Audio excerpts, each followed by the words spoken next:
Welcome back to Primetime News. Thanks for staying with us.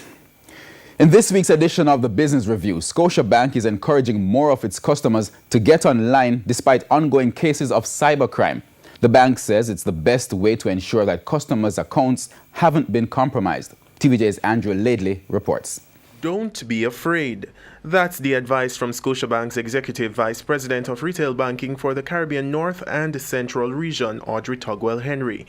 She says being online is the best way to monitor and protect against cyber criminals. We're also saying for those customers who are not online, get online. When you're online, you can go on at your leisure and review your bank account. You don't have to wait for a statement. You don't have to wait until you come into the bank. You should go online. Don't be afraid of it.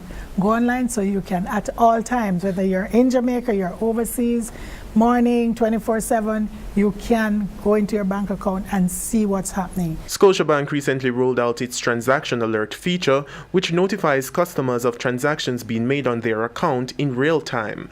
That feature is currently voluntary, but Mrs. Henry says it won't stay that way for long. In the next few months, we will have alerts being pushed automatically to the customers, and then the customer can opt out if they don't want it. So what we're saying to our customers is sign up for alerts. And that's not the only preventative measure being promoted by Scotiabank. If you use your phone, particularly like an iPhone, you will get these consistent, updates. If you are using any of the other softwares, you will get requests and they will always have updates. We encourage our customers to accept the updates. The updates are there to protect them, and also the software providers are staying 2 or 3 steps ahead of the criminals. Andrew Laidley, TVJ News.